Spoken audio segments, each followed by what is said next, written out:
안녕하세요. 아빠 육아입니다. 우리는 아이가 떼를 쓰기 시작하면 처음에 단호하게 말하려고 합니다. 안 돼! 그거 지금 못해! 이렇게 기준을 지키려고 하죠. 그런데 아이가 점점 크게 울고 바닥에 드러눕고 결국 감당이 안 되는 상황까지 가버리면 어느 순간 마음이 흔들립니다.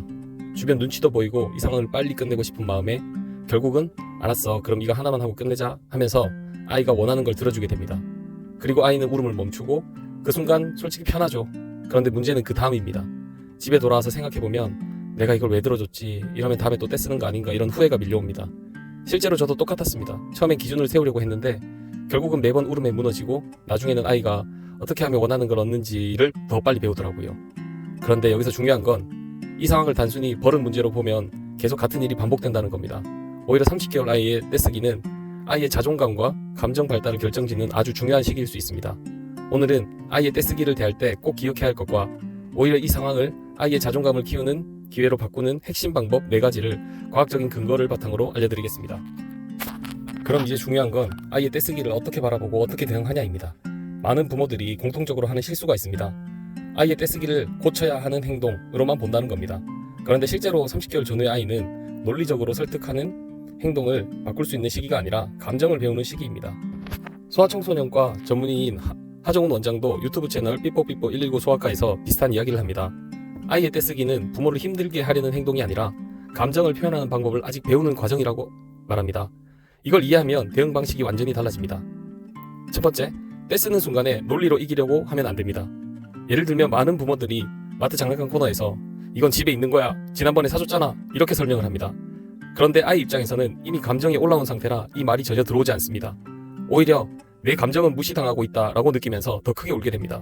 이 부분은 책 감정은 어떻게 만들어지는가에서도 설명하는데 아이의 감정은 단순히 표현되는 것이 아니라 뇌에서 구성되는 과정이기 때문에 감정이 안정되지 않은 상태에서는 이성적인 설명이 작동하기 어렵습니다.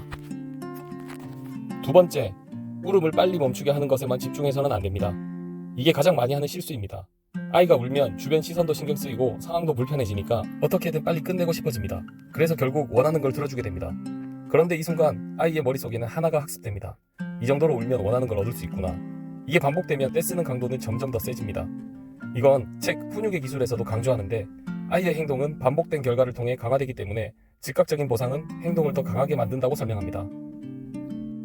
세 번째, 감정은 받아주고 행동은 선을 그어야 합니다. 이게 가장 중요한 핵심입니다. 많은 부모들이 감정을 받아준다는 걸 요구를 들어주는 것으로 착각합니다. 하지만 전혀 다릅니다. 예를 들면 이렇게 말하는 겁니다. 지금 이거 하고 싶어서 속상했구나, 하고 싶은데 못해서 화가 났구나, 이렇게 먼저 감정을 인정해주고 그 다음에 그래도 이건 지금 안 되는 거야 라고 기준을 유지하는 겁니다. 이 방식은 책 아이의 인성을 꽃피우는 두뇌 코칭에서도 강조하는데 아이의 감정을 연결한 뒤에 행동을 지도해야 한다고 설명합니다. 네 번째, 부모가 흔들리지 않는 것이 가장 중요합니다. 아이보다 더 중요한 변수는 사실 부모입니다. 오늘은 안 된다고 했다가 내일은 울면 들어주고 이게 반복되면 아이의 입장에서는 기준이 사라집니다. 그러면 어떻게 하냐? 계속 시도합니다. 오늘은 될까? 조금 더 울면 될까? 결국 떼쓰기가 습관이 됩니다. 그래서 중요한 건 완벽한 대응이 아니라 일관된 대응입니다. 정리하면 이겁니다. 아이의 떼쓰기는 버릇 문제가 아니라 감정을 배우는 과정이고 이 시기에 부모가 어떻게 반응하냐에 따라 아이의 감정 조절 능력과 자존감이 그대로 만들어집니다. 그래서 오늘의 내용의 핵심은 하나입니다.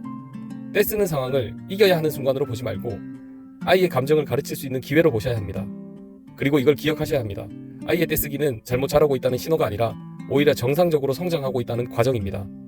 지금 당장은 힘들고 지치겠지만 이 시기를 어떻게 지나가냐에 따라 아이가 감정을 스스로 조절할 줄 아는 아이가 될지 아니면 계속 외부 자극에 의존하는 아이가 될지는 결정됩니다.